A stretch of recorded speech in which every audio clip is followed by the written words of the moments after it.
다 읽으면은 점심 먹을 시간이 없을 것 같아가지고, 예. 나머지는 집에 가서 읽어보세요.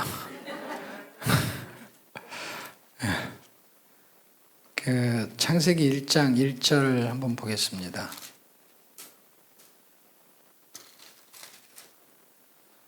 창세기는 우리가 아주 구약 성경 중에서 많이 읽는 책 중에 하나죠. 예.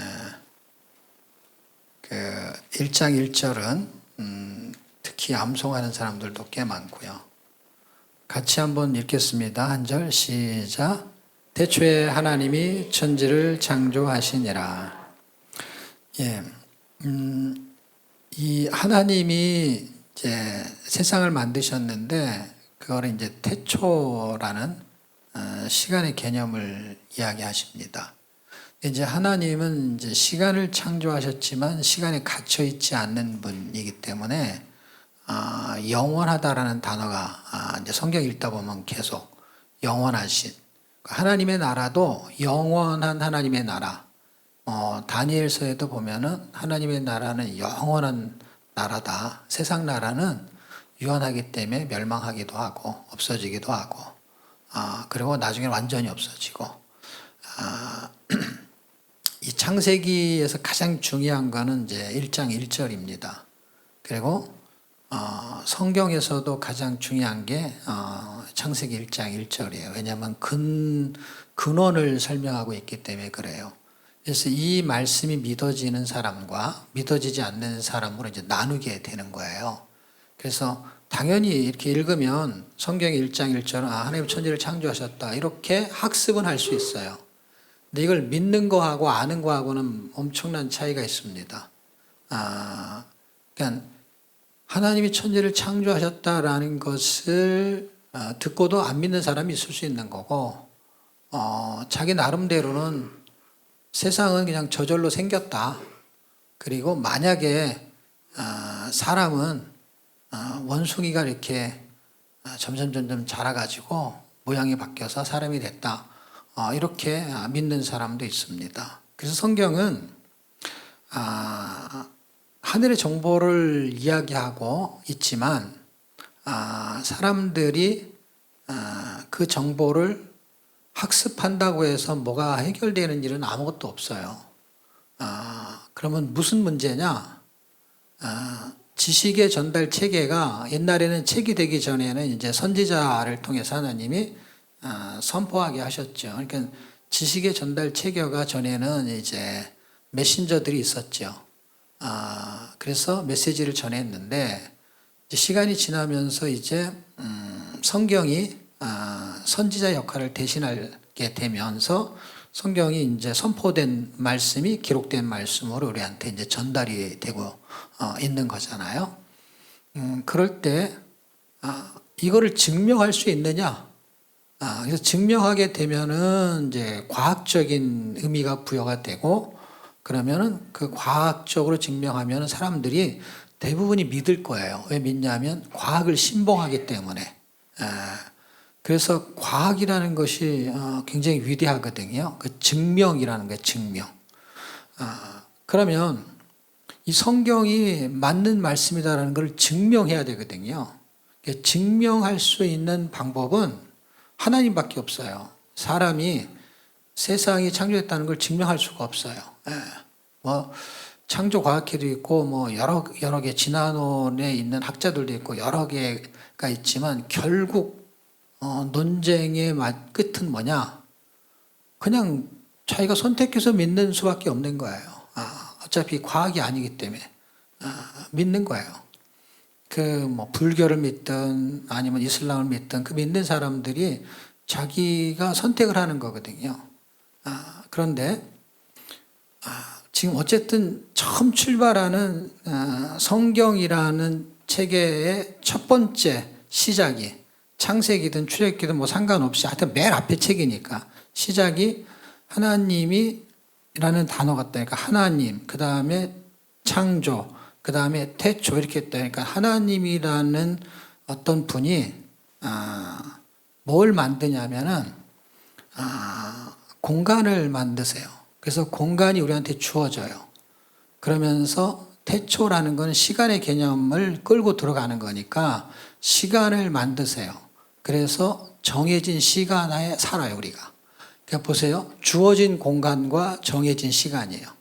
그러니까 공간은 주어졌어요. 그래서 뭐 주어진 공간 안에 여기서 있을 수도 있고 저 밖에 있을 수도 있고 그다음에 인천에 있을 수도 있고 서울에 있을 수도 있고 이게 다 공간이에요. 그러면 한국은 어때요? 미국은 어때요? 한국도 공간이고 미국도 공간이에요. 그 공간을 천지가 공간인가? 천지가. 이걸 모르는 사람은 뭐라고 하냐면 천지를 분간 못한다 그래. 천지가 공간이에요. 그럼 태초는 뭐냐? 태초는 시간을 끌고 오는 거기 때문에 태초, 그러니까 창세 전 그러면은 시간 전 이 말이야. 그러니까 무슨 얘기냐면 예배소서에 같은 게 보면 창세 전에 이런 말이 있잖아요. 창세 전이라는 거는 태초하고 맞물리는 그 기점을 말하는 건데 창세 전이라는 거는 태초에라는 거하고 맞물려 있는 거예요. 그래서 거기서부터 맞물려 가지고 출발하면은 창조가 되는 거고 창세 전에 태초에라면서 창조를 시작하기 전에는 영원이 되는 거예요. 그 그러니까 영원이든 영원이 아니든 다 그건 시간이야. 시간이 영원하든 시간을 막 공간이 아니잖아요. 영원은 시간이잖아요. 공간이 아니고. 그런데 시간이 태초에 하면서 천지를 창조하신 일하면서 공간이 생기면서 시간이 같이 움직여요. 그래서 넷째 날 해와 달과 별과 이런 걸 만들죠. 그러니까 하나님이 천지를 창조하시면서 첫째 날 빛을 만들어요. 그런데 이 1장 1절이 천지 창조에 대한 이야기를 다 물고 들어가는 거예요. 태초에 하나님 천지를 창조하시니라 그러면 첫째 날, 둘째 날, 셋째 날, 넷째 날 다 창조 안에 들어간다 이 뜻이에요. 무슨 말인지 아시죠? 그러니까 그 안에 공간을 만든 거고 어차피 공간을 만드는 거니까 창조 때. 그런데 시간이 생성이 되잖아요. 그러니까 정해진 시간에 우리가 사는 거예요. 이게 왜 이렇게 중요하냐면 공간은 아무리 움직여도 공간을 벗어날 수는 없어. 근데 공간 이동을 할 수 있죠. 인천에 살다가 나 이제 좀 더 시골에 가서 살고 싶어. 노년에는. 그럼 공간 이동할 수 있죠. 근데 그 공간 안에 살아 어차피. 하나님이 정해준 공간 안에. 그런데요. 시간은 정해진 시간 안에 살아요. 그래서 그 정해진 시간은요. 공간보다 더 갇혀 있어. 자, 보세요. 이게 한문으로 보면은 공간 할 때 간이 사이간이에요. 그래서 여기 지금 칸막이를 쳤잖아요. 칸막이를 치는데 여기 하나 더 치잖아요. 그럼 공간이 하나 더 생기는 거야.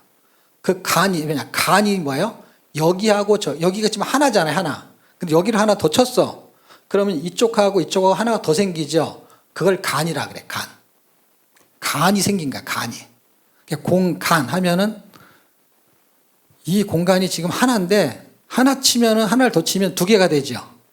평수는 똑같아요. 그러니까 간은 평수를 말하는 게 아니고 그게 10평이든 100평이든 1000평이든 공간은 여기까지는 한국, 그러면 거기까지가 간이야.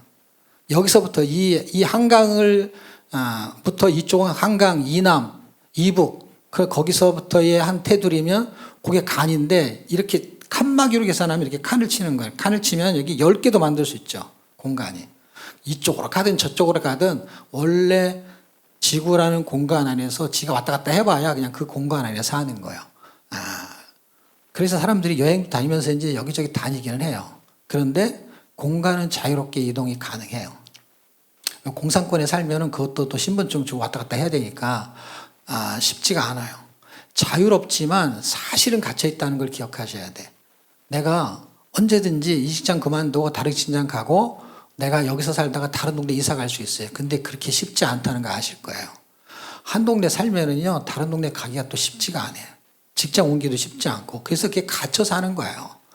그래서 죽을 때까지 거기서 태어나서 거기서 사는 경우는 희박하지만 그래도 다시 고향을 그리워하잖아요. 다시 그냥 글로 갇히고 싶어. 글로 가는 거야. 갇혔다는 건 감옥에 갇혔다는 뜻이 아니라 어딘가의 공간에 회귀할 때, 돌아갈 때 신기하게도 자기가 살았던 데를 굉장히 선호해요. 근데요, 오늘 창세기 읽었잖아요, 여러분. 하나님이 사람을 흙으로 만들었다고 써 있잖아요. 그 흙에 갇혀 있기 때문에 다시 흙으로 돌아가는 거예요. 그게 고향이에요, 고향. 공간의 고향이든 원소의 고향이든 글로 가는 거예요. 그런데요, 시간은 훨씬 더 중요합니다. 왜 훨씬 더 중요하냐면 시간은 내가 원하는 대로 연장을 할 수가 없어. 공간은 내가 더 넓게 왔다 갔다 할 수 있어. 공간 넓힐 수도 있고 좁힐 수도 있고. 그런데 시간은 자기 마음대로 좁히고 늘렸다 할 수가 없어요. 왜냐하면 공간은 주어진 넓이에 한해서 이동이 가능한데 시간은 죽음을 이동할 수가 없기 때문에 그래요. 이 1장 1절을 믿으면 어떤 은혜가 있냐면 시간과 공간을 이동할 수가 있어. 지금 이게 입체적 이 메시지가 평면적으로 이해하게 되면은 시간이 있고 공간이 만들어졌다. 창조니까. 시간이 원래는 없었으니까 만들어진 거예요. 시간이 원래 창조물이에요. 그래서 시간은 없어져요, 나중에. 그럼 시간이 없어진다는 얘기는 제가 시간이 없어서 얘기를 다 못하지만 요한계시록까지 시간만 얘기해도 지금 1시간 얘기할 정도로 성경에 정말 설명이 잘 돼 있어요. 어쨌든 시간은 창조물이기 때문에 없어져요. 해와 달과 별들도 기능을 잃어요. 왜냐하면 원래 목적한 데를 이르게 되면. 근데 이제 여기에 갇혀 사는 사람은 이동이 안 돼요. 이동이. 그러니까 제가 말하는 지구에서 왔다 갔다 하는 이동 말고 새로운 장소에 이동이 안 돼요. 또 하나는 뭐냐면 정해진 시간을 자기가 자기 마음대로 늘렸다 줄였다 할 수가 없어요. 정해진 시간이라는 건 뭐냐면 야, 너 그래봐야 100년도 못 살잖아. 그게 정해진 시간이야. 그 안에서 조금 더 살고 덜 살고 막 건강식품 먹어가지고 조금 더 사는 거야. 조금 늘리는데 사실은 그 늘린다는 게 뭐냐면 평수 늘리고 화장실 하나 더 늘리고 하는 정도에 늘리지만은 자기가 새로운 공간을 만들어내지는 못해. 그 공간, 주어진 공간 안에서 그냥 늘렸다 줄였다 하는 거니까 그 공간에 갇혀 있는 거야. 그리고 시간도 마찬가지예요. 시간도 육신을 잘 건강하게 돌보잖아요. 시편 90편 한번 보겠습니다. 시편 90편.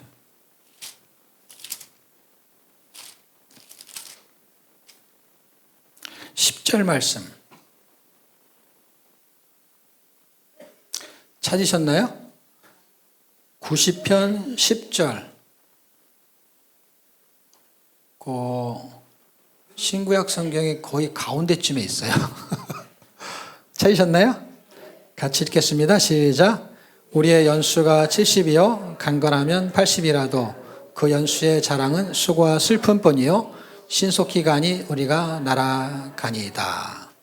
12절을 제가 읽어드릴게요. 우리에게 우리날 계수함을 가르치사 지혜의 마음을 얻게 하소서. 계수함이라니까 계수한다는 건 뭐냐면 시간을 계산해 보라는 건데 시간을 계산해도 인간이 살 수 있는 게 여기는 7, 80으로 써 있잖아요. 다른 성경에는 어떻게 써 있냐면 120이라고 써 있어요. 무슨 얘기냐면 아무리 오래 살아봐야 120을 넘는 사람이 거의 없다 이 말이에요. 창세기 때의 사람들은 얼마를 살았냐면 1000년을 넘지 못했어요. 무드셀라가 969세, 아담이 930세. 창세기 5장의 족보에 이제 나오는 이야기예요. 아까 우리가 읽었는데 그걸 외울 수가 없어서 그렇죠. 어쨌든 창세기 5장 5절에는 아담이 950세를 살고 죽었다 했을 때 정해진 시간을 사는데 그 당시에는 1000년을 넘지 못하는 삶을 살았고 어떻게 하다가 시간이 지나가지고 어느 날 되다 보니까 100년이 기점이 되겠고 10분의 1을 확 줄어버렸네요. 그래서 우리가 지금 기대 수명이 좀 늘었잖아요. 그래도 100년 선을 넘어가지 못하잖아요. 그게 정해진 시간. 인간에게는 반드시 죽음이 있는데 그 죽음을 내가 아마 과학이 아무리 발달해도 200년, 300년은 그렇게 쉽지 않을 것 같아요. 근데 120살까지는 살 수 있지 않겠나. 옛날에는 40, 50까지 못 살았던 거 혹시 아세요, 여러분? 그렇게 오래도 아니에요, 여러분. 몇천 년 전 얘기가 아니에요. 그러니까 우리가 2배 가까이 오래 사는 거예요. 50세만 살아도 그냥 거의 50세만 되면 다 죽었거나 그랬던 거거든요. 그러니까 꽤 오래 살아도 정해진 시간이 있다라는 거예요. 그러면 그 시간, 이 창조를 믿는다는 것은 주어진 공간과 정해진 시간 안에서 하나님이 정해지지 않는 시간으로의 이동과 그 다음에 이 이동이라는 거는요, 빛의 거리를 말하는 거거든요. 빛의 거리. 빛의 거리라는 게 뭐냐면 빛이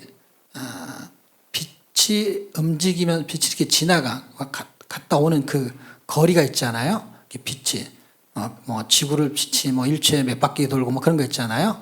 그게 빛으로 시간을 계산하는 게 시간을. 놀랍죠? 이건 과학자들이 발견한 거예요. 과학자들이. 뭐 시간의 역사라는 책에도 그런 게 써 있고, 한 수년 전에 돌아가신 세상을 타개한 분 있죠.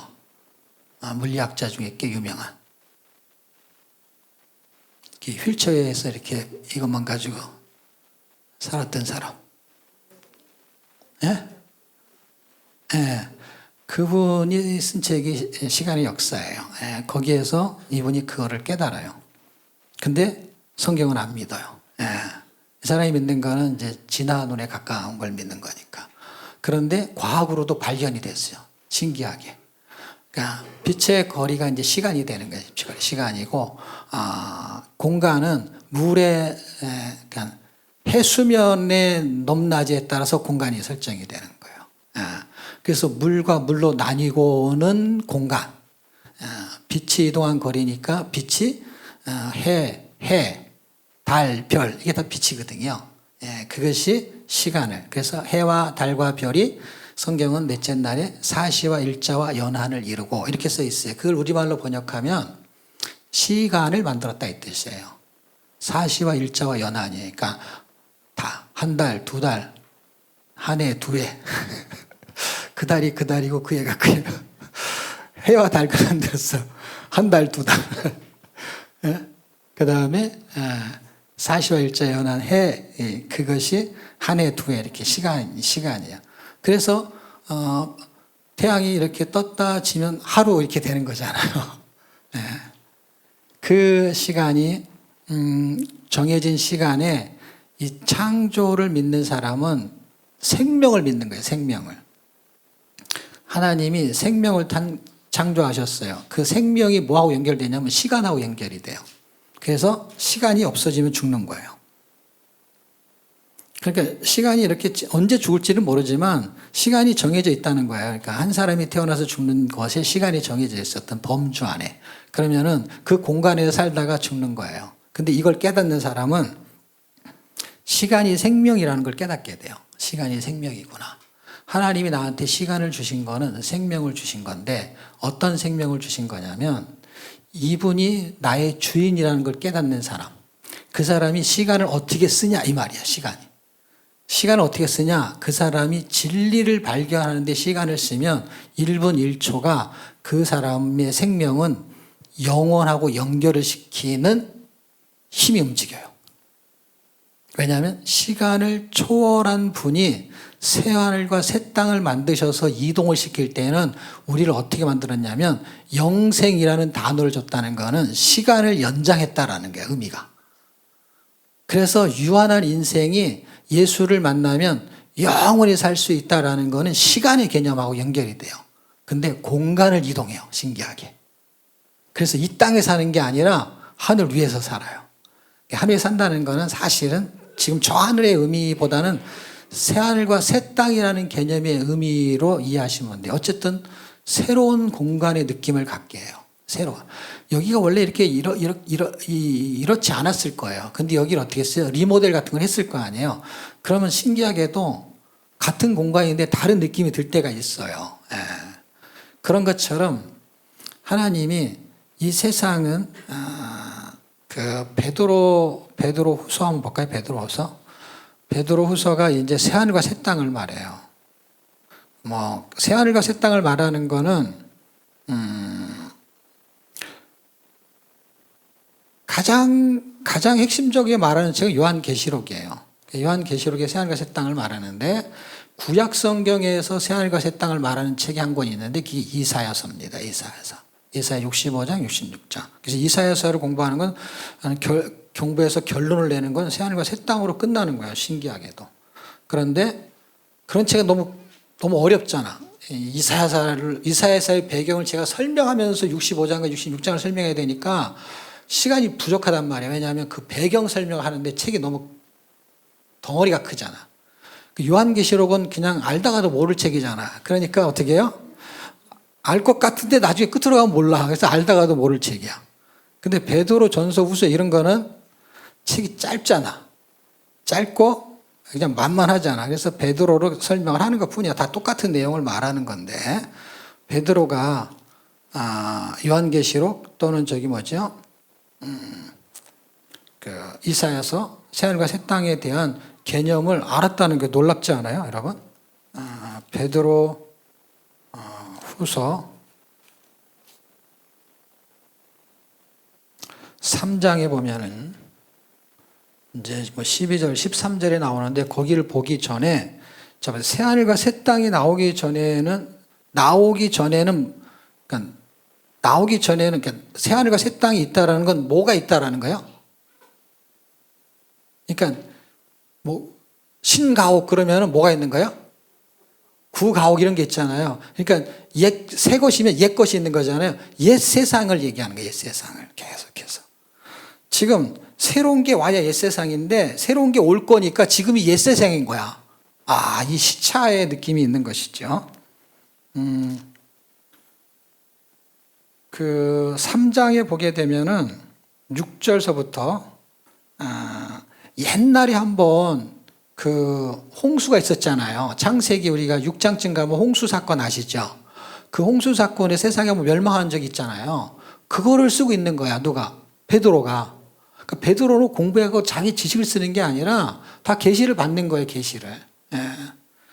그 6절에 보면 이로 말미암아 그때 세상은 물에 넘침을 멸망하였으되, 그러니까 한 번 거의 전체가 멸망했잖아요. 겨우 노아하고 그 식구들 몇 명만 살아남았잖아요. 왜? 하나님이 노아만 놔줬기 때문에. 노아만 놔줘. 그래서 노아야. 날 좀 놓아주세요. 이름을 그렇게 줘가지고 그 7절을 보면서 같이 읽었으면 좋겠는데 찾으셨나요? 시작. 이제 하늘과 땅은 그 동일한 말씀으로 불사르기 위하여 간수하신 바 되어 경건치 않은 사람들의 심판과 멸망의 날까지 보존하여 주신 것이라. 그러니까 이 지금 베드로 전서 후서의 그 베드로라는 사람이 썼을 때 그 당시가 이제 로마의 문화 속에 살고 있을 때예요. 로마의 문화 속에 살고 있을 때 다니엘서에 있는 이야기를 다 갖다가 인용을 하면은 다니엘서에서 금신상이 등장하잖아요. 그러니까 누가 꾼 거지? 느부갓네살 왕이 꿈을 꾼 건데 그 꿈을 이게 무슨 뜻인지 몰라 잘. 그래가지고 다니엘한테 이제 해석을 하게 만들 때 뭔가 금신상을 봤는데 이게 무슨 뜻이냐. 그걸 해석을 해줘요. 해석을 해주는데 그 해석이 금신상의 하나는 이 머리 쪽에는 금, 은, 동 이런 식으로 이 구조가 이렇게 잡혀 있는 거야. 금신상이지만 사실 금신상이 아니에요. 제목은 우리가 공부할 때 금신상 이렇게 들었잖아요. 근데 금은 여기만큼이고 이렇게 이 밑에서부터는 가슴서부터는 은, 동, 그 다음에 밑으로 가서 이제 그 무릎 밑에 쪽을 해가지고 발 이쪽은 이제 철, 진흙 이렇게 돼 있잖아요. 그러니까 모양이 신기한 거죠. 밑에는 진흙, 철, 그 다음에 위로 갈수록. 근데 신기한 건 뭐예요? 이게 값어치는 저 위에 게 값어치가 있어요. 금이 엄청 비싸잖아요. 그런데 강하고 센 거는 밑으로 갈수록 센 거야. 철이 강하잖아요.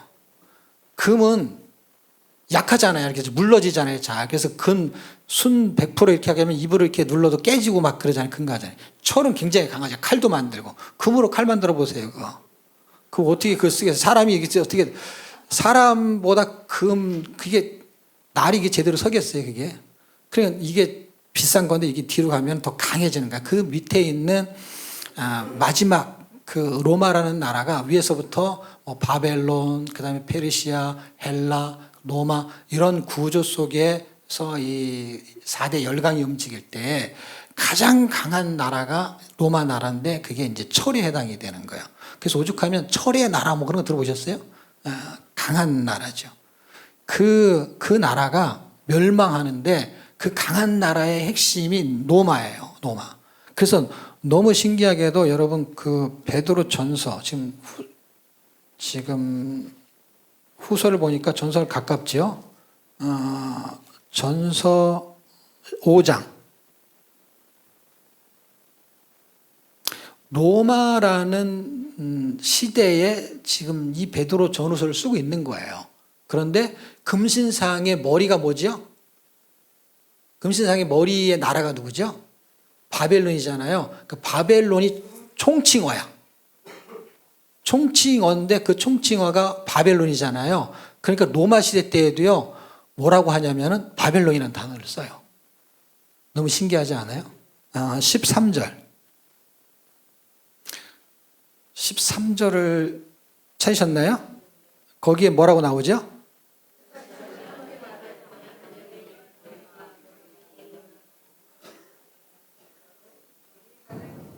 바벨론이라는 단어가 나오잖아요.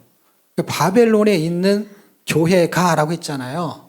그럼 바벨론이라는 것은 우리가 말하는 저기 이란, 이라크, 지금 지도상 그쪽이에요. 지금 이란이 좀 어려움을 당하고 있는데 그쪽이죠. 이라크, 이란.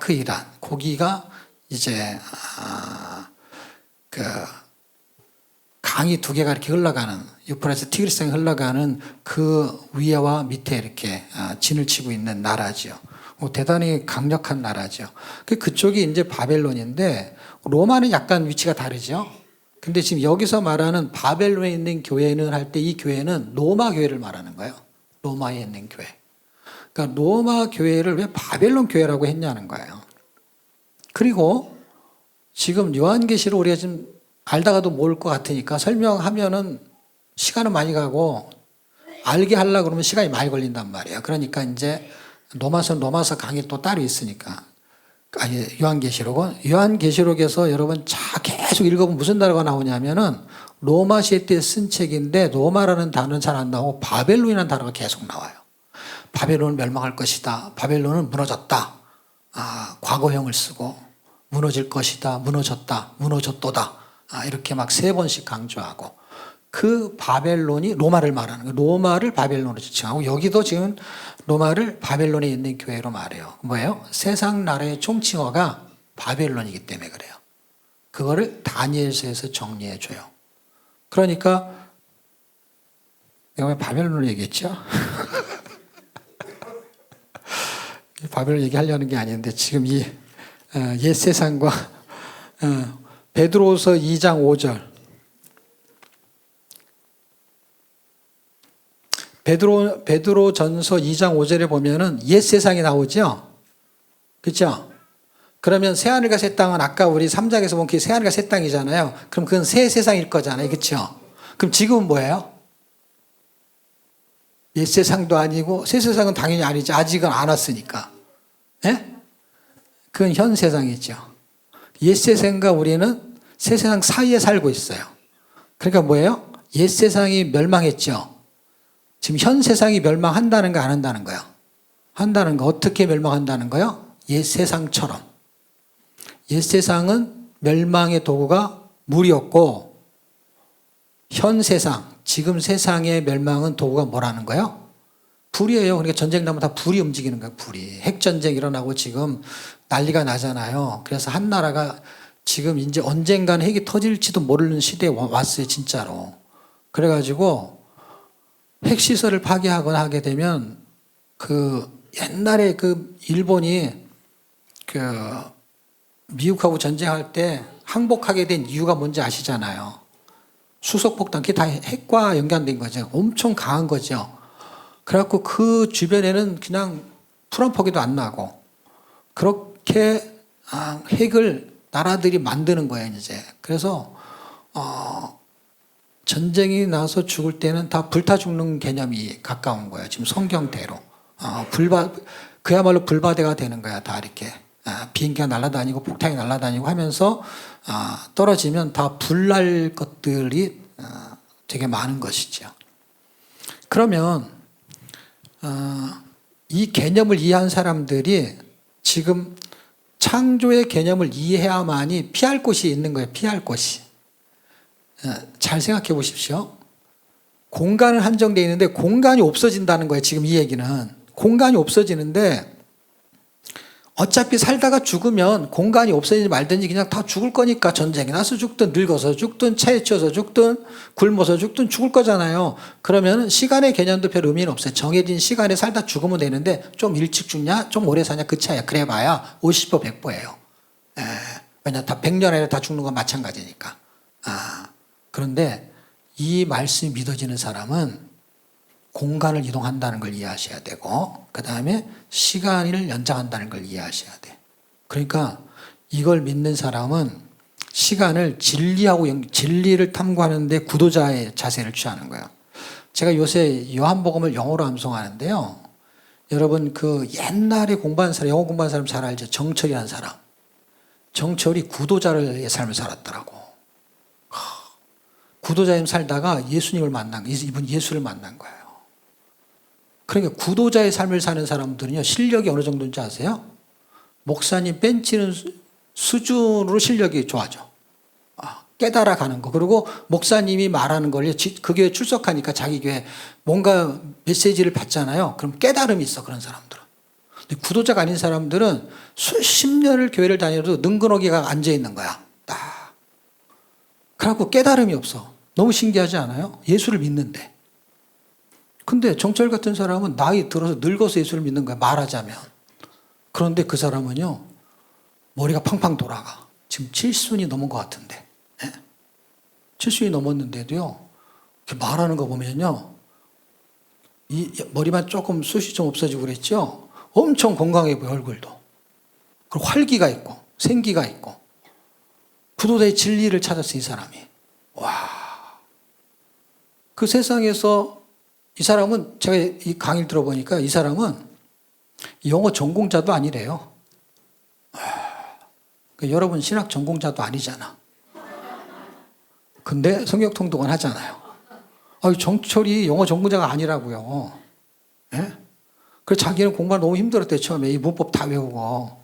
영어 전공도 아닌데 어떻게 그 사람은 거기에 대한 하나님의 재능을 줬는지. 그런데 이분이 구도자의 길 가다가 천지를 창조한 하나님을 만난 거예요. 근데 이분이 신앙생활 할수록 깨달음이 달라지는 거야. 근데 저는 그걸 인사이트라고 생각하거든요. 왜냐? 진리가 통하는 사람은 인사이트가 생길 수밖에 없다는 게 저의 지론이에요, 지론. 정철 그 사람이 무슨 신학을 했어요? 안 했잖아요. 어디 가서 산속에 가서 기도를 하고 산신령처럼 공부한 사람이 아니라고요. 그냥 성경 읽으면 하나의 깨달음을 주는 거예요. 왜? 그거를 갈망하니까. 구도자의 길을 간 거예요. 또 뭐 하려다 그 사람 얘기를 했지? 그건 잠깐만 딴 얘기를 해야 되는데. 네? 네. 공간이 없어진단 말이에요. 불타버리니까 공간이 없어지는 거예요. 지금 이걸 쓸 때 아름답게 쓰자면 언젠가는 공간은 없어져요. 그런데 그냥 그렇게 살다가 죽을 거라고 한다면 그냥 좀 좋은 집에 살다가 죽으면 되는 거죠. 있는 돈 다 좋은 집 사면 되는 거고, 거기다 쓰면 되는 거고. 그 다음에 어차피 100년 이상 못 사니까 좋은 거 먹고 여행하러 다니고 이렇게 그냥 즐기면서 살면 되는데 그게 끝이 아닌 걸 발견한 사람은 그 시간을 어디다 쓰냐, 어떻게 쓰냐 이 차이예요. 어떻게 쓰냐면 진리와 연결된 이 정철이라는 사람처럼 구도자의 길을 가서 진리와 연결된 삶을 살잖아요. 그러면 영원히 사는 걸 믿고 내가 여기서 평생 사는 게 아니라는 걸 깨달아요. 새하늘과 새 땅. 근데 이거를 성경 인문 중에 아마 이사야서도 갔는지는 모르겠어요. 이사야서에 보면 잠깐 거기에 존전에 갔다 왔다. 이사야 6장에는 약간 그 느낌이 있어요. 근데 이사야서는 더 정확하게 제가 발견할 수는 없는데 확실히 갔다 온 사람은 요한 맞죠. 그렇죠? 그리고 또 확실히 자기 입으로 말한 사람이 있죠. 바울. 신약에는 그 두 인물밖에는 없어요. 그리고 구약에는 이사야가 하나님의 존전이라는 걸 그 당시는 환상으로 설명하니까. 왜냐면 어차피 요한계시록도 환상으로 설명하니까. 그러니까 잠깐 갔다 온 경험이 있는 느낌이 드는 게 6장이에요, 6장. 근데 그건 그 내용을 자세히 기록하지 않기 때문에. 근데 그거를 갖다 인용하는 거는 예수님이야. 이사야서의 6장을 예수님이 인용을 많이 해요. 그때 그거. 그때 그게 무슨 뜻인지에 대한 설명을 예수님이 설명을 해요. 예. 그러니까 아마 잠깐 불렀었다는 생각은 들어요. 왜냐하면 예수님이 그 절수를 인용하는 걸 보면은 다른 제자들이 인용한 게 아니라 예수님이 인용했다는 건 뭐예요? 하나님이 인용한 거죠. 그러니까 하나님이 거기 같이 계셨으니까 그때 아마 잠깐 부르지 않았나. 뭔가 깨달음을 주려고. 그러면 뭐 그렇게 하면 한 3명 정도 될까? 그 외에는 사실 공간 이동, 새로운 하늘과 새 땅에 대한 공간 이동에 대한 개념을 사실은 사람들이 잘 몰라요. 우리가 헌 아파트에 살다가 모델하우스를 보잖아요. 그러면 돈을 쳐들여 가지고서 영끌을 해가지고 그걸 사요. 왜? 여기서 사는 것보다 거기가 훨씬 나은 걸 봤기 때문에. 그게 모델하우스예요. 보여주는 거야, 모델로. 봐, 화장실 2개지? 얼마나 좋아. 그 다음에 지금은 옛날 얘기지만 싱크대 밑에다가 라디오 달아놔가지고 설거지하면서 라디오 들을 수 있고. 그게 옛날인데 그것 때문에 집이 많이 팔렸다는 일화가 있었어요. 옛날에 핸드폰 이런 거 없고 라디오 들고 다닐 때. 근데 거기는 버튼 하나를 누르면 그냥 라디오가 나오는 거야. 그 싱크대에서. 설거지, 그것 때문에 집을 사는 거야. 라디오. 그러니까 좀 더 좋은 거에 대한 선호감이 사람들을 가지고 있다는 거예요. 근데 새하늘과 새 땅을 진리와 연결된 사람만 그게 보이니까 그거를 본 사람은 이 땅에서 좋은 아파트에 사냐 안 사냐 그 말 하는 게 아니라 이 땅에서 좋은 아파트에 살 수도 있고 못 살 수도 있는데 그거는 중요한 게 아니라 그렇게 사는 거에 그렇게 내가 저 아파트에 못 산 걸 막 원망하면서 살지는 않는다 이 말이야. 그냥 좋은 아파트에 사라지면 사라지는 거지. 그런 아파트에 못 가가지고 뭐 내가 너무 힘들게 막 이 땅에 한 번 사는 건데 그러지 않는 거예요. 왜냐하면 지금도 그런지 모르지만 옛날에 우리 동네가 이렇게 판자촌이었는데요. 거기다 딱지를 받아가지고 다 그 당시 지금 5천만 원도 큰 돈인데 그 당시 5천만 원씩 준 거예요. 제가 학생 때 5천만 원인데 5천만 원을 들고 막 집을 구하러 다니는 거야. 전셋집을. 왜냐하면 그 집을 다 헐어버리고 아파트를 세워야 되는데 이 사람들이 나가서 살려면 돈을 줘야 되는데 5천만 원을 준 거예요. 엄청 큰 돈이죠, 그 당시에. 근데요, 그 사람들이 딱지를 갖고 있잖아요. 딱지를 갖고 있으면은요, 무슨 생각이 드는 줄 아세요?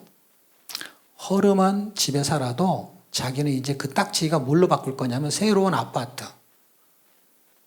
두꺼 봐. 이게 헌집 주고 새 집을 받는 건데 그 딱지가 그거야. 저는 집에 딱지가 너무 많았는데 아파트하고 바꿀 수 있는 딱지는 아니었어요.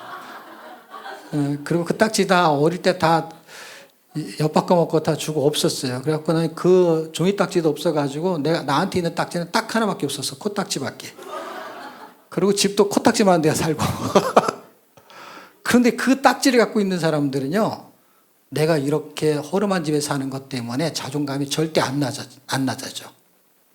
지금 살고 있는 게 허름한데도 딱지를 갖고 있기 때문에.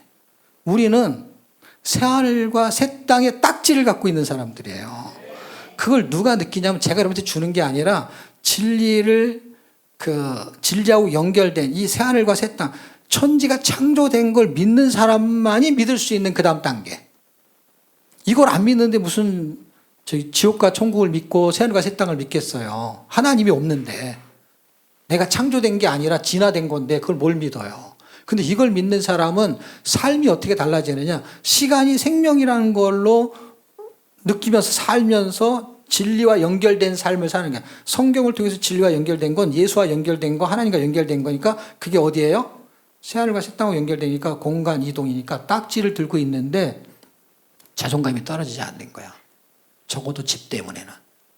그냥 집이 너무 낡고 그래서 그냥 수리하고 그런 거 말고 그냥 그렇게 사는 거죠. 뭐 누가 낡은데 뭐 리모델하고 할 수 있으면 그냥 하는 거죠. 근데 막 더 좋은 집에 못 살아가지고 뭐 힘들고 막 그럴 일은 별로 없다 이 말이에요.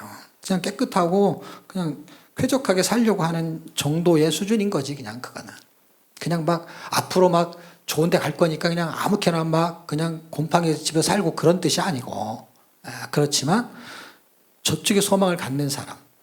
또 하나의 대조적인 건 뭐냐면 시간이 정해져 있는 시간에 이제 한 번밖에 살 수가 없어. 그런 사람들이 육체로 살게 되면 성적으로 문란하게 되는 거고 마약을 하게 되는 거고 그리고 자기의 욕망을 위해서 살게 되면은 시간이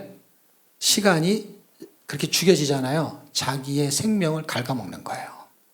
그래서 진짜 그런 사람은 어떻게 해요? 자기의 생명을 죽이면서 살고 있는 거예요. 어차피 죽을 거라고 생각하니까. 근데 보세요. 이게 언젠가 예수 믿는 사람이 죽는데도 어떻게 다시 사는 부활이 영생과 연결된 게 부활이잖아요. 그 기점을 연결하는 게. 그러니까 여기 현재 살고 있는데 영원히 살 거야 라는 영혼이 이렇게 가다가 기점을 보여준 게 하나 있는데 그게 부활이란 말이에요. 부활. 그럼 부활이 죽어야 부활인데 죽지도 않고 아직 부활도 안 했는데 그리고 저기 가지도 않았는데 저거를 딱지를 가지고 있으면 그 느낌을 가지고 사는 거야. 모델하우스예요. 모델하우스. 요한계시록이. 새하늘과 새 땅에. 그럼 그거를 그 성경을 읽고 그게 믿어지는 사람은 그게 그림이 그려지는 거예요. 그림이 그려지는 경험을 실제 했던 사람이 누구냐면 바울이에요. 그래서 이 세상을 이길 수 있는 힘이 있었던 거야. 어떤 힘? 로마서 8장.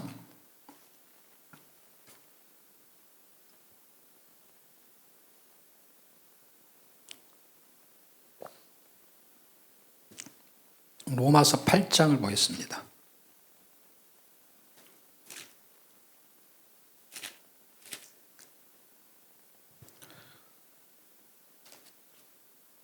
(18절) 말씀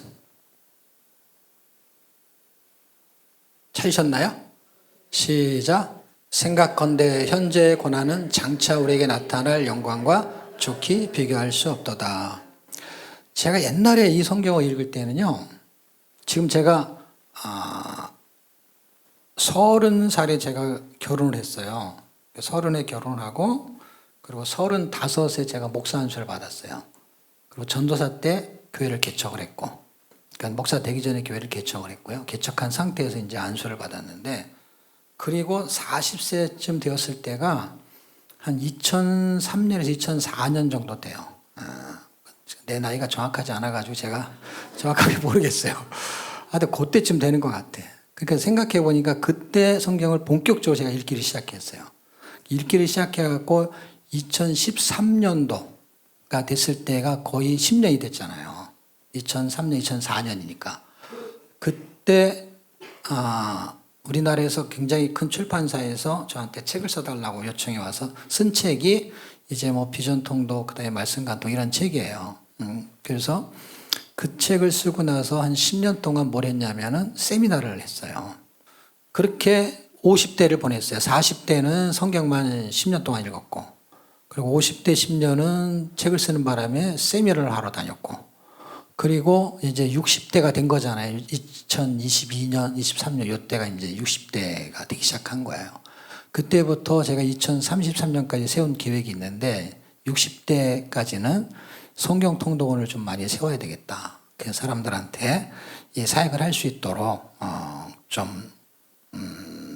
사람들의 제자를 좀 훈련시켜서 여러분들이 이렇게 강의를 이런 강의도 제가 지금 하고 있는 이런 강의들을 할 수 있는 이제 노하우를 제공하는 거예요. 제가 쓴 책은요, 이렇게 깨달은 거를 정리해 놓은 거고, 지금 이렇게 강의하는 거를 이렇게 왔다 갔다 하면 사람이 헷갈리니까 창세기는 창세기, 출애굽 출애굽 이렇게 딱딱 설명했지만 그 하나의 설명이 온 성경하고 다 연결이 돼 있어요. 왜냐하면 창조는 영원하고 연결되어 있는 거잖아요. 그 창조의 목적이 계속 설명을 할 거 아니에요. 출애굽기, 레위기, 신명기 전부 다 그 설명을 하는 거예요. 그러니까 책을 분리해서 보는 것만 있는 게 아니라 책을 관통해서 봐야 될 수밖에 없는 거예요. 이게 한 권이기 때문에. 그래서 창세기와 요한계시록은 어떤 의미가 있냐면, 창조하기 전에 뭘 했을 것 같아요, 하나님이? 계획을 했을 거 아니에요. 그러면 계획된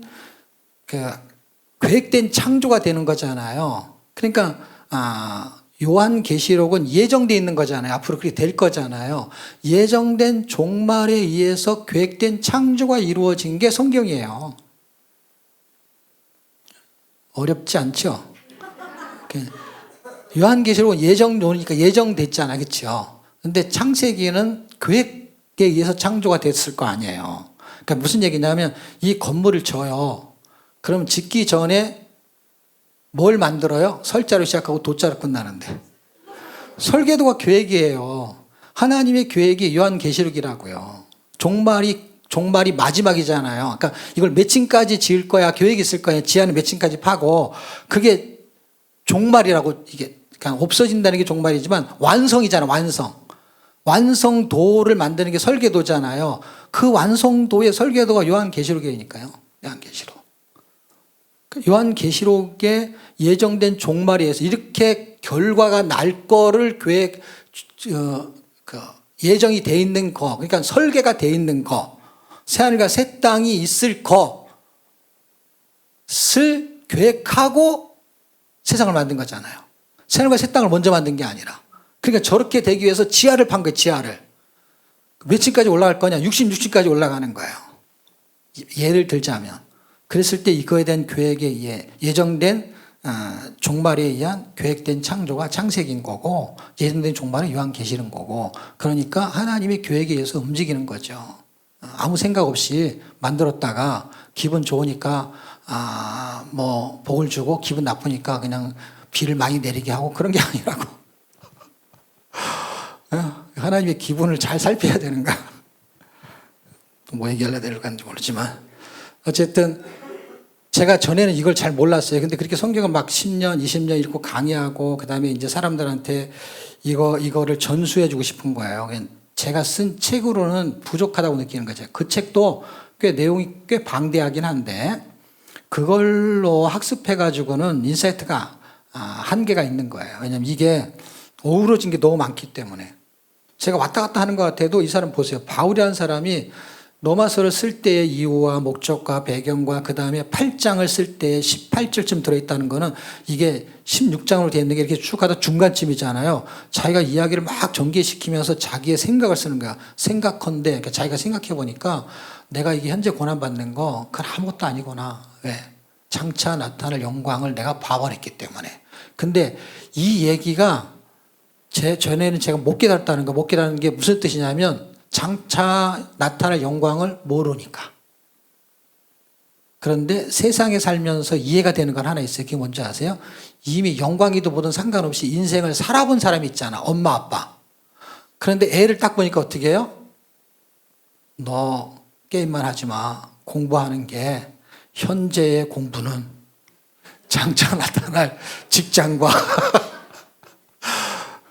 그런 게 촉기 달러 너 그렇게 하다가는 이게 안 돼. 라는 건 뭐예요?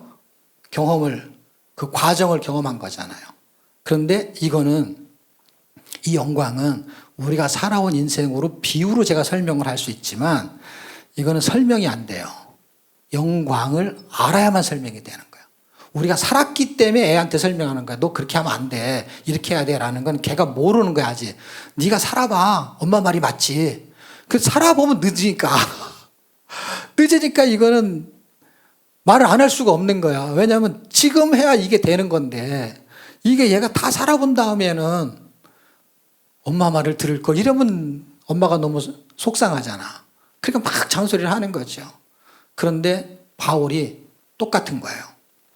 바울이 보니까 현재의 고난이 힘든 건 아는데 이게 아무것도 아니야. 왜?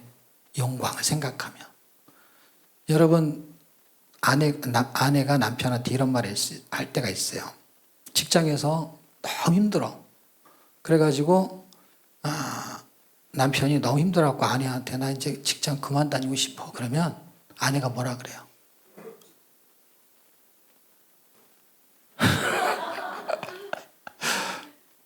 아내가 뭐라 그래 그만둬. 힘들면 그만둬. 힘들면 그 갈 필요 뭐 있어. 여러분 자녀가 나 공부하는 게 너무 힘들어. 그래 뭐 공부가 전부냐 뭐 안 해도 돼. 물론 공부가 전부가 아니지만 학생 때 뭐 1등 하라는 게 아니라 기본 공부를 해야 되는 것처럼 직장에 가서 남편이 돈을 벌지 않으면 굶어 죽는 느낌이 있고 개념이 있을 때 안 벌어도 되면은 당연히 안 가도 되겠죠. 근데 가야 될 수밖에 없는 삶을 살잖아요. 대부분이. 특별한 사람을 예로 드는 게 아니라 평범한 걸 예로 들어야 보편적으로 이해가 되는 거니까. 뭐 날 때부터 금수로 태어난 사람은 직장을 다닐 필요가 없지. 자기가 직장을 만드는데. 그러니까 보편적으로는 직장 다니기 힘든데 왜 다녀야 되냐면 그럼 가족이 다 굶어 죽으니까. 옛날에는 다 한 사람이 벌어서 다 먹고 사는 시대였잖아요. 그러니까 아내가 뭐라 그러냐면 힘든 걸 알아도 어떻게 해요? 네가 죽었다 생각하고 다녀야 우리가 네의 월급으로 영광을 보면서 살지 않냐. 현재 그 고난은 장차 나타날 월급하고 좋기 비교할 수 없도다. 예? 안 그러면 한 달 후에가 걱정이 되는 거고, 뭐 이자도 내야 되고 핸드폰도 내야 되고, 이 계산을 해보니까 그 고통이, 그 다니는 고통이 안 다녀서 생긴 고통보다 더, 그러니까 그 고통이 덜한 거고, 지금 다니는 고통이 안 다님으로 인해서 받을 고통이 더 크기 때문에 다니는 거고, 다니면은 영광이 있는 거고, 어떻게 해요? 그 월급을 통해 가지고 삶을 영위할 수 있는 그걸 영광이라고 표현하는 건 좀 그렇지만 그런 거. 근데 지금 여기서 영광은 그걸로 비교할 수가 없는 거예요. 제가 이 말이 믿어지기 시작할 때가 언제냐면 바울이 이 사람은 이거를 보고 말하는 거구나라는 걸 느꼈어요. 우리가 외워서 말하는 거 말고 정답을 말하는 거 말고 이 사람이 이걸 알고 말하는 거. 알고 말하는 게 이 사람이 쓰고 있는 이 느낌이 제가 성경 막 읽다가 뭐가 믿어지기 시작하냐면 이게 진리고 사실이고 진짜고 뭐 이런 건데 어떤 거냐면 이 사람이 쓰는 건 우리처럼 공부해가지고 막 큐티해가지고 누구한테 들은 걸 가지고 말하는 게 아니야. 우리는 이 출애굽기 이런 걸 가지고 말할 때 홍해를 건넌 거 그런 거 말할 때 우리는 이스라엘 백성이 홍해를 건너고 막 강의도 하고 설교 다 하잖아요. 그거 지가 경험한 거 아니잖아. 들은 거잖아. 읽은 거잖아. 그 자기가 만약에 우리 중에 어떤 사람이 그 당시, 옛날 얘기지만 그 당시 어쨌든 살아가지고 지금도 살고 있어가지고 홍해를 직접 건넌 사람이 있었다고 치자고. 홍해를 직접 건넌 사람이 말하면 느낌이 어떻겠어요? 그 사람은 자기가 6.25 때 총알이 빗발치던 뭐 노래도 있잖아요. 근데 총알이 딱 주변에만 맞고 나만 딱 살았어. 그거를 진짜 경험한 사람이면은 그 무용담이 그거 진짜 죽었다 사는 거지. 죽었다. 죽을 뻔했는데. 홍해도 마찬가지고. 이 사람이 이 극심한 고난을 겪으면서도 이길 수 있는 힘은 이거는 그게 보여지고 본 거예요. 그런데 그 영광이 얼마나 비길 수가 없냐면 이 모델하우스 아파트 그 딱지를 갖고 있는 사람도 이 허름한 집의 고난은 앞으로 딱지로 해서 받게 될 그 모델하우스의 영광을 좋게 비길 수 없도다. 그래서 힘들지가 않은 거예요. 그 딱지가 모델하우스 영광을 받잖아요. 근데 우리는 이게 안 보이는 거예요. 이거를 자꾸 설득을 당하는 거예요. 그냥 설득을. 나중에 이렇게 잘 될 거야. 막 하나님 다 해주시고 그 다음에 뭐 다 이 고난을 다 하나님이 고난은 막 그 위장된 축복이야. 막 근데 그게 안 믿어지는 거야. 그냥 너무 힘든데 위장이고 나발이고 그냥 그런 거 하지 말고 그냥 곧바로 축복을 주면 되지. 왜 그렇게 힘들게 그렇게 하냐는 거예요. 하나님의 뜻이 있겠죠. 그러나 이제 결론치는 그럽니다. 결론치는 구도자의 길을 가서 그 시간을 진리하고 바꾸는 사람은 영원하고 연결이 되는 거고 그렇지 않고 욕심으로 시간을 사용하는 사람은 자기가 이 땅에 사는 동안에 좀 요령껏 잘 살 수는 있을지는 모르겠어요. 그러나 그는 장차 나타날 영광이 아니라 장차 나타날 영원한 고통 속에 갇힌다는 걸 모르는 거예요. 그래서 그 고린도 후서가 그걸 아주 정확하게 잘 설명해 주고 있는데요. 고린도 후서를 하나 볼까요? 4장 16, 17, 18절인데요. 뭐 이렇게 5장하고도 연결이 되는데 그게 이제 영원한 집. 그러니까 공간을 이동하는 거예요. 공간을 이동할 때 여기서의 공간은 육신의 장막을 가지고 공간으로 설명이 대단한 뉘앙스죠. 지금 이렇게 눈에 보이는 공간도 공간인데 우리의 영혼이 육신의 장막에 살고 있대. 장막에. 그래갖고 여기가 공간이야. 근데 이 공간이 이동을 한대. 이렇게 몸이 이 장소에 있다 다른 장소로 이동하는 그 공간이 아니라 내 몸의 공간에서 다른 공간에 이동해. 이게 신비하죠. 예. 16절, 17절, 18절, 그 다음에 5장 1절, 이게 장을 나눠놔. 그치? 그냥 다 쭉 연결이 되는 것이죠. 그 다음에 5장 2절, 처소, 덧입기 뭐 이런 게, 이렇게 입은 벗은 자들로 새로운 걸로 갈아입는 거, 이것을 장막으로 말했지만 옷으로 설명하면 이해가 좀 쉽죠. 옷을 갈아입는 건데 이 몸의 옷을 갈아입는 거야. 그러니까 이 옷이 아니라, 이게 너무 신비하죠. 육신의 장막을 벗을 때를 죽는 거잖아요. 그런데 다른 장막으로 들어가는 느낌으로 이야기를 해요. 이사 가는 것처럼. 그런데 중요한 건 뭐냐면 이런 거예요. 이거예요. 겉사람 훗사람이 나오는데 17절이에요. 17절. 우리의 잠시 받는 환난에 겨한 것이 지극히 크고 영원한 영광에 중한 것을 우리에게 이루게 함이라. 우리가 이 땅에 살고 있는 동안에 이 장소에서 이 주어진 장소와 정해진 시간이 템포리하다는 거야. 100년이라는 시간이 템포리해. 아까 우리가 베드로 전서 후서를 봤잖아요. 그럴 때 뭐가 나오냐면 1000년이 하루같이게 나와요. 시편을 읽잖아요. 1000년이 하루같이가 아니고 1000년이 한 경점같이 이렇게 나와요. 1000년이 하루라는 거는 24시간을 말하는 거, 경점은 시간을 말하는 거야. 그러니까 1000년이 엄청 짧게, 이 베드로에서는요 1000년을 그래도 하루로 쳐줘서 하루. 근데 시편을 읽으면은요 시간으로 쳐요. 시간으로. 순식간에 날아간다는 거예요. 시간을 계수하는 거예요. 시간을 계수하니까 우리가 사는 동안에 시간이, 진리를 붙잡는 사람은 시간이 엄청 아까운 거야. 왜냐하면 생명하고 연결이 되어 있는 거야. 예수를 안 믿는 사람도 생명하고 연결이 되어 있어요. 근데 유한한 시간하고 연결이 된 거야. 그 사람은. 그래서 그 사람은 그걸 늘리려고 애를 쓰는 거야. 애를. 그래서 운동하고 건강식품 먹고 막 그냥 난리 부르스를 치다가 죽는 거예요. 그런데 예수 믿는 사람은 그 시간을 연장하는 게 아니라 영원하고 연결이 되는 거예요. 그게 창세기 1장 1절을 믿는 사람의 차이예요. 그래서 시간을 어떻게 쓰냐? 잠시 받는 환난에 경한 것이 영어 성경에는 템포러리라고 써 있어요. 템포러리. 그러니까 환난에 경한 것이라는 건 뭐냐면 중한 것과 비교했을 때 경한 것이라는 거예요. 지금 우리가 받는 고난이 경하다는 뜻이 아니에요. 받을 게 크기 때문에 그것과 비례하니까 약하다는 것이, 여러분 감기하고 암하고 비교하면 암이 커요? 감기가 커요? 암이 훨씬 큰 거죠. 그런데 암보다 더 큰 게 있으면은 암이 감기처럼 작은 게 되는, 상대적으로. 그러니까 저와 여러분이 이 세상에서 받는 환난이 경한 게 아니고 중한 것도 있고 경한 것도 있지만 그거 다 합쳐도 앞으로 나타날 영광에 비교하면은 경한 거에 속한다는 거예요. 그냥 감기 정도에 속한다는 거예요. 왜냐하면 이름이 너무 크기 때문에. 뭐가요? 영원한 영광이 중한 것. 그게 중요하다. 그 다음에 크다. 이런 의미를 내포해요. 그러니까 지금 우리가 고난받는 게 약하고 아무것도 아니고 그런 뜻이 아니라 우리한테는 죽을 것 같이 힘들 수 있어요. 죽을 것 같이 힘들지만 앞으로 받을 것을 알게 되면, 이 사람들이 막 삼성이나 아니면 대기업 같은 회사가 있어요. 제가 학교하고 회사를 비교를 해볼게요.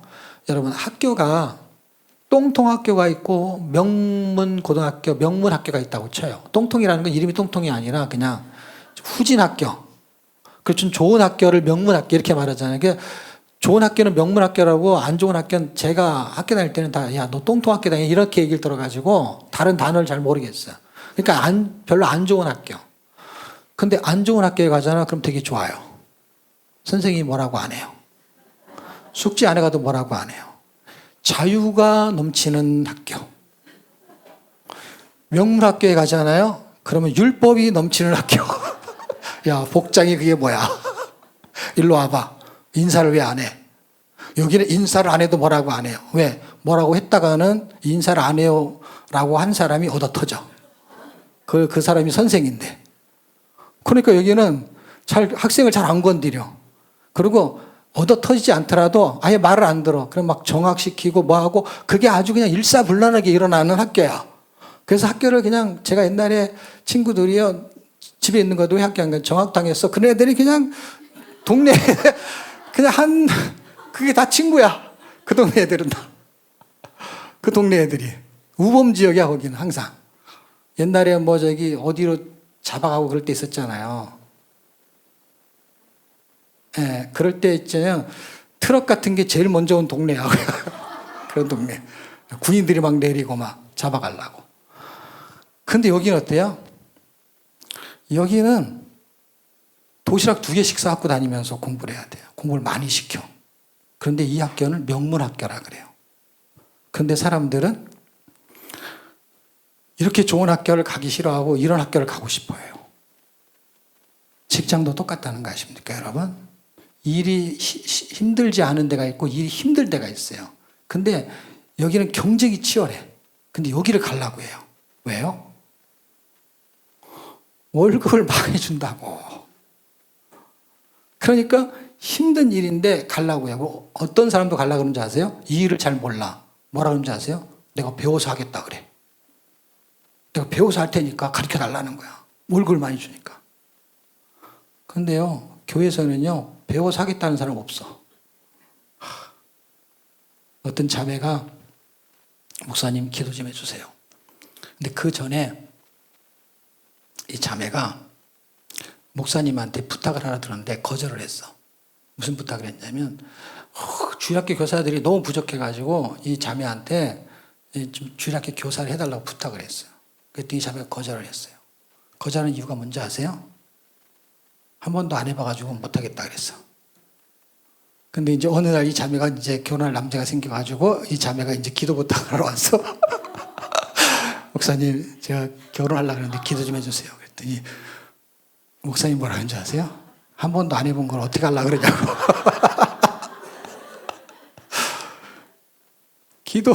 기도를 하든 배우든 한 번도 안 해본 직장도 배워서라도 가겠다는 거, 월급 많이 주면. 근데 신앙생활은요, 한 번도 안 해본 거 안 하겠다는 거예요.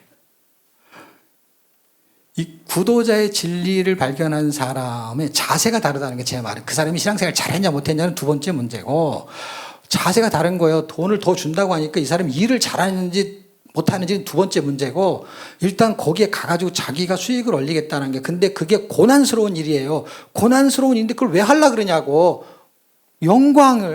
돈이 영광이라는 뜻이 아닌데 그 돈하고 영광하고 같은 이미지로 해석을 한다면 돈을 많이 준다 이거예요. 그러니까 어떻게 해요? 배워서라도 하겠다는 거예요. 공부를 열심히 해서라도 이걸 들어가려고 한다는 거예요. 왜? 돈을 많이 받으려고. 근데 신앙생활은요, 우리 교회만 봐도 안 하려고 그래요. 안 하려고 그래요. 왜? 막 열심히 공부해가지고 이 직장에 들어가서 월급을 더 타려고 막 노력을 해요. 직장 들어가기도 힘든데. 막 수석만 하고 막 알아보고 막 그냥 이렇게 하진 않죠. 그냥 적당히 하루에 하나씩 직장인데 찾아보는 게 아니라 애를 써서 찾아봐서 들어가게 되는 거예요. 다 하나님의 은혜지만 적극적으로 한다 이 말이에요, 제 말은. 그런데 하나님의 일은 엄청 소극적으로 해요. 하루에 1장 읽고 2장 읽고 뭐 안 읽으면 그러니까 우리가 안 읽으면 좀 그렇지요. 읽기는 읽어요. 근데 읽고 나머지는 다 하나님이 알아서 하실 거라는 거야. 되게 소극적인 자세는 물론 느낄 수 있느냐? 느낌이 다 오죠. 느낌이 오면. 적극적으로 하는 사람은 안 돼서 걱정인가, 안 돼서 이게. 왜 이렇게 안 되지 이게? 내가 이렇게 열심히 하는데 기도도 하고 막 성경도 읽고. 그래서 그 안 달라는 것이 표현이 되게 돼 있어요. 표현이. 근데 안 될 수 있어요. 왜? 하나님의 은혜가 필요한 거니까. 되는 건 하나님의 은혜죠. 근데 되기 전에 간절함이 흐르는 사람이 구도자의 길을 가는 거고, 그게 원초적인 하나님의 은혜죠. 어떤 은혜요? 영적으로 그 사람에게 갈급함을 주는 거. 그 진리를 제대로 발견하게 됐다. 그러면 뭐하고 차이가 나느냐? 잠시 받는 환난에 경한 것이 지극히 크고 영원한 영광에 주한 것을 우리에게 이루게 하려 합니다라는 건 뭐냐면, 영원한 영광이라는 건 뭐냐면 1시간 일하면 시급 10,000원. 그런데 1시간 일하는데 시급 20,000원. 그런데 1시간 일하는데 시급이 1,000,000원. 그러면 누가 이걸 안 하겠어요? 지금 여기서 말하는 거는 잠시 받는 환난에 경한 것이 1시간 알바인데, 1시간 알바에 보통 10,000원 받게 되어 있는데 1,000,000원을 준다는 거를 바울이 알아버린 거야. 그러니까 1시간이 엄청 힘들어도 엄청 안 힘든 거야. 10,000원이면 엄청 힘든 건데 그놈이 1,000,000원인 것 때문에 엄청 아닌 걸로 바뀌어버려. 힘든 건 똑같은 건데 10,000원 줘도 힘들고 1,000,000원 줘도 힘든 그 강도가 똑같아. 그런데 지금 이 어마어마한 영광을 주기 위해서 너에게 주어진 시간이 기회라는 거야. 잠시가 시간이고 기회예요. 잠시가 이터널한 것이 아니야. 템포러리한 것이 우리에게 정해진 시간을 말해요. 정해진 시간에 이 영원한 영광을 발견한 사람은 직장에 가서 월급을 타고 싶은 것처럼 이게 갈급함이 움직인다는 거예요. 저는 이게 움직이거든요. 이게 움직이기 때문에 나머지 지금 60대 10년을 이 성도들이 교회 나와가지고 멍하니 앉았다 돌아가는 거를 보고 있을 수가 없는 거야. 왜? 정해진 시간에 그 사람들이 그냥 설교 한 표 듣고 멍하니 있다가 가가지고 세상 일에는 그냥 열을 내면서 사는 그 사람들이 이 진리에 대해서 까막눈으로 와서 앉아있고 그냥 이론만 말하는 사람들이 너무 불쌍한 거야. 불쌍한 사람들은 그걸 또 몰라. 지가 불쌍한지 모르고 내가 불쌍하다고 생각하는 것 같아요. 목사님이 왜 저렇게 열을 내지? 여러분, 사도 바울이 나보다 더 열을 냈을까요? 안 냈을까요? 사도 바울은요, 이 진리의 말씀대로 자기가 세운 교인들이 집에서 안 살잖아요. 그럼요, 고린도 후서에 나와있네. 고린도 뭐라고 쓰는지 아세요? 내가 매로 나아가랴, 사랑으로 나아가랴, 너 뒤지게 맞을래? 이러고 하래요. 성경을 그렇게 안 써서 그렇지. 그리고 자기가 엄청 근심했다는 거야. 왜냐하면 내가 너무 심한 말을 해가지고 너희가 상처받았을까봐. 여러분, 현재 목사님들이 바울처럼 하는 사람 없을 거예요. 만약 바울처럼 했으면요, 교회 한 명도 없을 거예요. 바울은 자기가 본 영광과 자기가 세운 교회 성도들이 그 진리를 분별하지 못한 거를 엄청 안타까워하는 사람이에요. 모세가 그랬고 바울이 그랬어요. 자기가 생명책에서 끊어진 한이 있다고 저 사람들을 살리고 싶다는 거예요. 그런데 교회는 그런 시스템으로 돌아가지 않아요, 지금은 그냥 교회에서 밥이나 먹고 조금 그냥 성경 공부 조금 해가지고 맨날 똑같은 얘기하고 앉아있는 거고, 이렇게 좀 착하게 사십시오, 이렇게 은혜를 사십시오. 물론 진리가 선포되고 그 진리의 핵심을 갖고 있는 사람들이 왜 없겠어요? 제가 말하는 거는 평균이 엄청 낮아졌다 이 말이에요. 복음의 질이 상당히 질적으로 명문에서 똥통으로 바뀌고 있는 시대에 우리가 살고 있다라고 생각하면 딱 맞아요. 왜? 교회 와서 잔소리 하면은 딴 교회로 가면 되니까. 그 명문 교회가 없어. 다 똥통 교회야, 지금은. 교회가 크든 작든 아무 상관없어. 진짜 명문 교회가 되려면은요, 바울 같은 사람을 만나서 잔소리를 좀 들어야 되는데.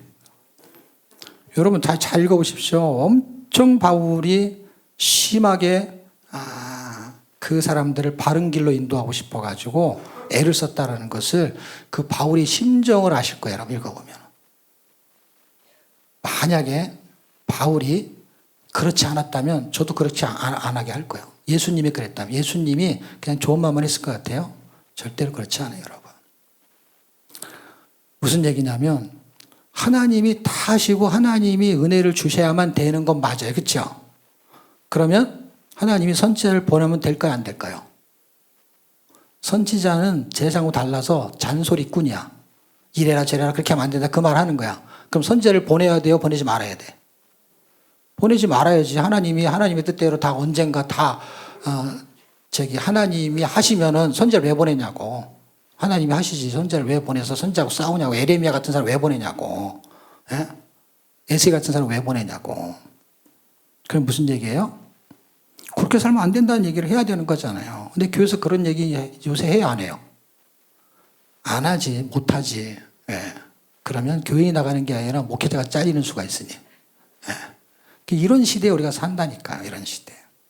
지금 성경으로 돌아간다는 건 뭐냐면 교회 시스템에서 성경을 읽어서 성경이 직접 역사에서 하나님이 말씀하시는 메시지를 들으면 지금 그 성경이 원하는 신앙의 삶을 살아야 되는 거예요. 어떤 교회, 어떤 목회자 이런 게 중요한 게 아니라 성경이 말하는 대로 살아야 돼요. 어차피 말하는 사람도 살기 힘든 건 사실이에요. 목회자도. 그런데 방향은 절대 그렇지 않다는 거예요. 방향은 분명하게 정해져 있고 하나님은 계속해서 선지자를 보내셔서 그렇게 살지 말고 이렇게 살아야 된다는 것을 계속 역설적으로 증거하고 있어요. 그게 성경이에요. 네. 성경에 그것이 기록되어 있잖아요. 그것이. 그리고 그것을 받아들이는 사람한테 하는 얘기가 뭔지 아세요? 하나님의 은혜다. 이렇게 말하는 거예요. 네? 그 메시지가 들리는 게 하나님의 은혜인 거예요. 안 들리는 사람은 어떠냐? 안 들리는 사람은 은혜가 없는 거예요. 그런데 언젠가 은혜는 언제 오느냐? 지금이라는 거예요. 6장 1절, 2절, 3절을 보면은 지금이 은혜 받을 만한 때요. 지금이 구원의 날인 거예요. 이번 주 오늘 예배 드리면 오늘이 은혜의 날이고 오늘이 구원의 날인 거예요. 그때. 그게 언젠가 시간이 지나가지고 내가 아무리 얘기해도 안 들어. 그러면 그때 이제 포기를 하죠. 그게 이제 요새 이제 부모와 자식 세대가 그렇죠. 아무리 얘기해도 이제 어릴 때는 들어요. 근데 이게 좀 자라요. 그럼 안 듣기 시작해요. 그러면 계속 얘기하면 싸움이 생겨요. 그럴 때 어떻게 해요? 그럴 때 하나님의 은혜를 기다리는 거죠. 그 무슨 뜻인 줄 아세요? 그냥 냅두는 거예요. 그게 좋은 건 줄 아세요? 천만의 만만의 말씀. 지도를 받을 지도자가 없어지는 거예요, 여러분. 지도를 받을 수가 없는 거예요. 그래서 교회 안에는 그런 사람이 있느냐? 엄청 많죠. 이게 다 고린도전서, 후서, 빌립보 이게 전부 다 교회잖아요, 교회. 교회 안에 분쟁이 발생하고 하는 게 다 교회에 일어나는 일들을 말하는 거잖아요, 지금 바울이. 거기에 후메네와 알렉산더 이런 사람들은 교회 안에서 악한 일 많은 사람이 있다는 거예요. 그런 사람은 상대도 하지 말아라고 써 있어, 성경에. 그만큼 교회 안에서 자기 성도를 보호하는 그 바울의 열정이 엄청 많이 묻어나고 있다는 거예요. 그게 지금 우리의 싸움이에요. 지금 이 안팎의 싸움 중에 밖에서의 싸움은 지금 약하고 안에서의 싸움이 너무 강해. 이거를 회복할 수 있는 방법은 뭐냐? 창조자 하나님을 대면해서 만나는 수밖에 없어요. 그게 가장 핵심이 성경 읽기고, 성경 읽기의 목적과 그 다음에 방법과 이런 얘기를 제가 좀 더 할 건데 그건 밥을 먹고 해야 될 것 같으네요. 지금 벌써 우리가 몇 시에 끝내요? 30분에 끝내야 되는데 지금 50분이 됐잖아요. 그래서 지금 끝내야 될 것 같아요. 그래서 창세기의 이야기의 핵심은 하나님이 세상을 만드셨을 때 그분이 창조자라는 얘기를 하는 거예요. 그거에 대한 이야기가 흘러가면서 시간에는 산다는 걸 보여주는 게 아담이 930세. 그래, 많이 살아봐야 969세. 그리고 기껏 살아봐야 시편에서 100세도 안 되죠. 그러면서 이제 인물로 등장할 때는 그 약속을 붙잡고 사는 거예요. 그 다음에 어떤 거요? 그분이 다시 오실 것이다. 그래서 시간 안에 갇혀 사는 존재가 공간의 간이, 그 시간이 간이야, 사이간. 그러니까 시간이 계속 쪼개지는데 쪼개지지 않는 게 시간이에요. 그래서 1초, 2초, 3초 할 때 0.01, 0.001 계속 쪼개지는. 그게 나노 분자처럼 그 간이 작아서 그렇지 그 간격이 있는 거야. 순간. 그래서 말할 수밖에 없는 그 시간의 기간을 순간이라고밖에 말할 수가 없어. 순간적으로 시간이 와버리는 거야. 0.0001초로면서 이렇게 끊어지면서. 그러면서 우리가 시간을 길게 보면은 1초, 2초, 10초. 우리가 한 10분 있다 밥 먹겠습니다. 그러면 10분이 저기 있는 건데 그 시간이 미래에서 오는 거예요. 그래서 미래에서 오면서 현재가 되고 과거가 되어버리는 거예요. 그 시간의 개념을 이해한 사람이 영혼을 깨닫는 거예요. 그 영혼을. 그래서 영혼은 순식간에 이루어지는 현상이 나타나는 거를 그냥 유지하는 거예요. 그 영원히 사는 사람들이 이 깨달음이 오는 사람들은 진리를 깨닫는 게 지금 제가 말한 게 창세기 1장부터 2장부터 이런 게 중요한 게 아니에요, 여러분.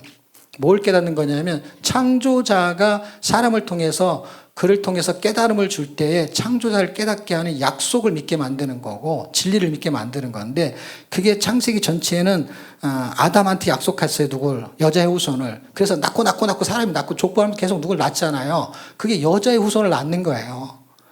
그리고 아브라함한테는 씨를 주겠다 하면서 갈라디아 3장 16절 그게 그 씨가 그리스도야 라고 해서 그리스도까지 낳는 것을 보여주면서 구약이 지나가서 신약에서 마태복음 1장 1절에 또 출발이 낳고 하면서 예수님이 나왔다라고 하면서 족보가 끝나는 거예요. 거기서요. 예수님 다음에 족보가 없어요, 여러분. 무슨 얘기냐면 예수님 안에 족보로 들어가는 거예요. 그때부터는. 예수님 안에서 우리는 영원한 삶을 사는 거기 때문에 그 여자의 후손을 약속을 믿고 사는 출발의 창세가 가장 강력하고 출애굽기는 그 여자의 후손으로 오는 그 사람들 통해서 구원이 어떻게 발생하느냐, 그 다음에 발생된 구원의 삶이 어떤 한 공간에 사느냐. 그래서 임마누엘, 이렇게 공간의 의미를 임마누엘을 설명하는 거예요. 구원의 의미. 그래서 출애굽기에서는 그걸 연장해서 제가 좀 설명하도록 하고, 조금 시간이 되면 이제 성경 읽기의 목적과 읽기의 방법들, 결국엔 여러분들이 그걸 하셔야 되니까 그쪽으로 설명을 하도록 하겠습니다.